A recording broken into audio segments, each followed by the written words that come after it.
Hi, today our subject within the electric universe is numerology, or numbers. So we know that everything in the universe, or the universe, is underpinned by numbers. There used to be an argument, I think, in philosophical circles about which came first, letters or numbers. And I think that now, in light of modern physics, it's agreed that that numbers came first. But of course, numbers underpin letters because every letter has a numerical value.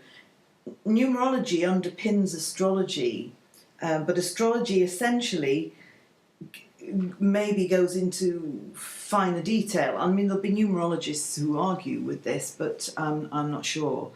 So I would say, as an astrologer, that astrology may go into greater, larger and finer detail than numerology can, but certainly astrology cannot work without numerology because numbers underpin everything. And we come on to a fascinating topic called the phi ratio. Joe, will you explain? Okay, the phi ratio is a number valued at 1.618. Now what this is it's represented everywhere in the body, in flowers, and it's a way of having a start point and then offsetting the movement of 1.618, which seems to be everywhere in the universe, applies itself to give physicality, to give form, and a pattern. Now you will see this from the biggest thing in the universe to the smallest thing.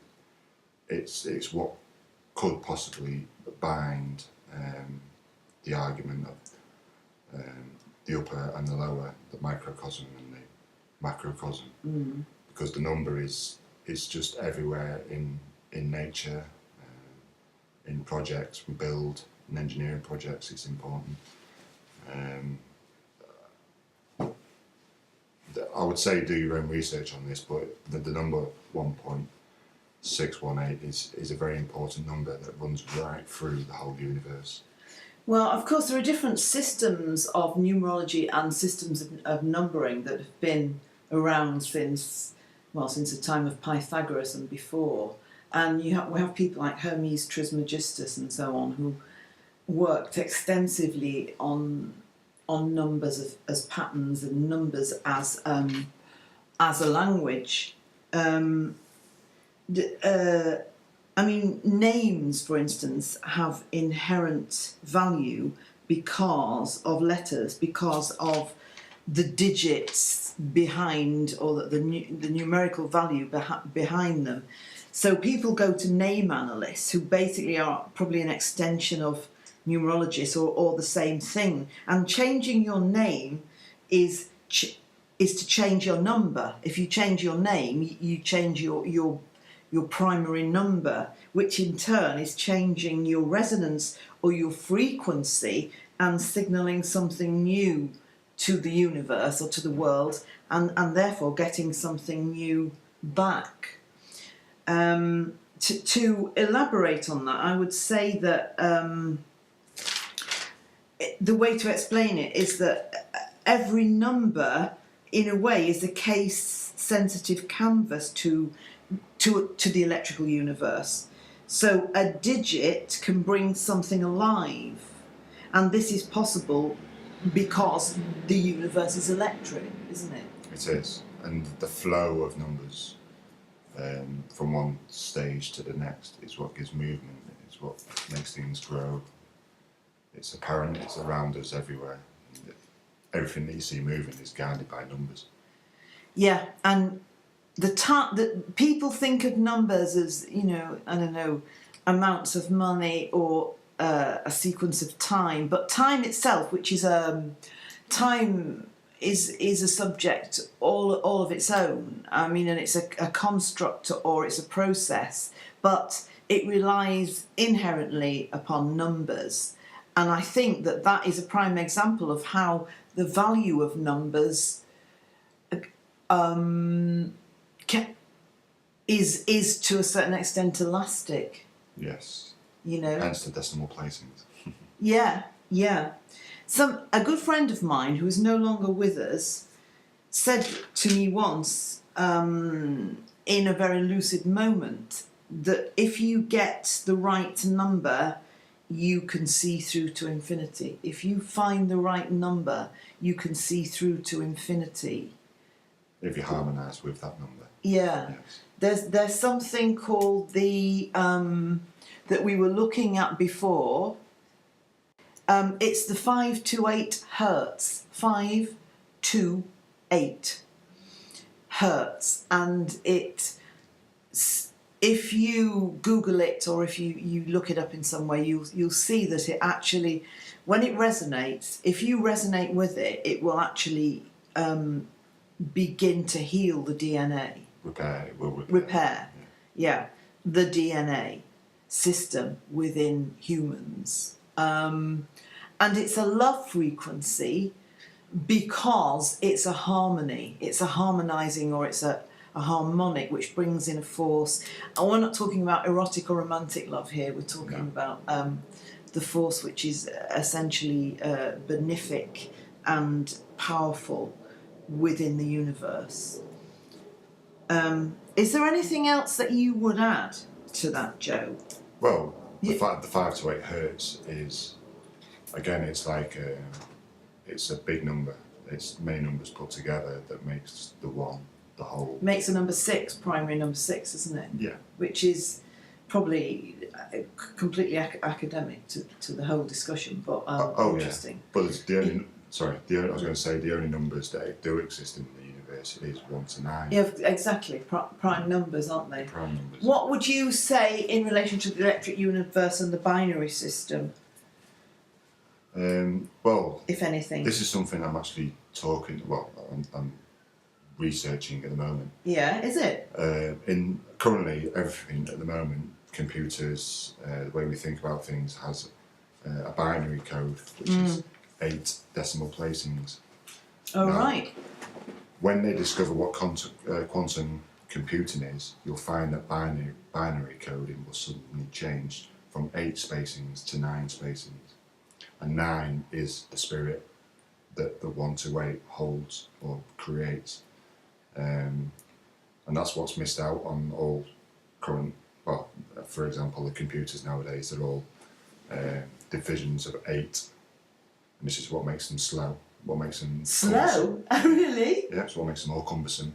But if you change that system to a 9-digit binary system, and the 9 is something that you can't touch, you can't feel, you have to. It's very hard for us to nowadays use that because people need proof of. They have to have peers review these things, and a 9 doesn't exist. You just have to have faith in what number 9 means. And this is why we're not really getting anywhere with computers. We always seem to make that a thing. Can you explain that a bit more? Because there'll be some people who are questioning that. We're not getting anywhere with computers. Well, what do you mean by that? Where are we supposed to be getting? Well, you notice how every year we get a computer that's just slightly faster than last year's model. Yeah, isn't that the broadband though? No, that's not broadband. That's the actual processor inside the unit. Oh, right. Okay. It grows very slowly. Okay. But basically, when they invent quantum computing, you buy a computer and it'll last you for the rest of your life. Oh, that'll be good, won't it? Yeah, so you won't have to renew it. And they bring out one 50 years later, it'll just be just as fast as the one you bought 50 years ago. There'll be no difference. So it won't have built-in obsolescence anymore. No. But this is another reason why we only use the 8 digits. At the moment, it's very much a physical presence. Right. That's what determines what the 8-digit system is. Now the 9-digit system is where love is incorporated, or the spirit of the computer itself. And because of the way we think nowadays, obviously, like I said before, this is why we're not really getting anywhere. Because people need to see it. They need to see it on a piece of paper to say it does that, and you can't do that. I think. Right, okay. This is bringing to mind for me why people might use or think so much about lucky numbers. Yeah. It might be the same principle here, especially the fact that number 9 doesn't really exist, because I think a lucky number doesn't exist. And people ask me a lot about this question of, the lottery and numbers and speculation and gambling. So a lucky number only exists for somebody because they've infused it with their energy. Yeah. And it does become their lucky number. But essentially, it is a number, and many people might have the same lucky number, and they can't all, say, win the same thing on that number at the same time. No. So the number has to be split for the luck to be split, almost. Well, if you had a lucky number and you used it for everything, there will be a time when it would stop Being lucky. being lucky. Because it'd be fractured or splintered, wouldn't it? Well, if you've had your fair share, someone else has got to have their fair share. So. But who determines the fair share? Because in a life that isn't fair. Well, it's the energy itself. So I'm saying, does the number, or does the essence behind the number, the spiritual essence behind the number, fracture at some level? I won't say fractures, because fractures is like it's. Well, dissolve. No. I'm not sure. I can't think what the word is. I mean, a lucky number is. Decrement. You can't use a lucky number forever. Why? Because then no one else will have one. Yeah, well, is that a supposition, or is that an actual fact that you're quoting now? Well, it makes sense, doesn't it? I know, but If someone had all the luck in the world and no one else did. Yeah. I know, but that sometimes seems to happen to people. Oh yeah, but that's because things are premeditated. There's a lot of people have played around with these theories. There's a series of book called The Dice Man or something, written by somebody called Luke. His name evades me, but he lived his life for a while by the throw of the dice, just to see whether things were random or whether they were actually predestined on this theory of numbers. Okay. And it's quite interesting. It gets a bit chaotic and a bit silly, but you can see what he's essentially trying to demonstrate. Yeah, but I wouldn't have used a set of dice. No, but he did, and I'm just making that illustration. Yeah. What would you use then if you were becoming him? Well, what can you use? It's a man-made You'd have system. to draw a number out of a bag every day or something. Well, it's a man-made system. Doesn't matter what it is. Yeah. You have to tune into the universe. That's right. That's right. It's interesting to note at this point. I must just put this in, that statisticians often come up with the same findings that astrologers come up with, because, of course, they're using numbers essentially, and that is what we're doing as in astrology. We're using numbers in relation to time, in relation to motion, and coming up with probability. Yeah. And statisticians are doing the same thing. So numbers are these very, very, very powerful things. How you would... I mean, there isn't a word in the universe, I don't think, to describe what numbers are. We just call them numbers. But they're very, very powerful weapons. Yeah. And it's interesting just to study it more, or just to think about it more, or even to play with it, I think, in relation to what we've been talking about. So thank you very much, and join us next time for the next subject in the electric universe.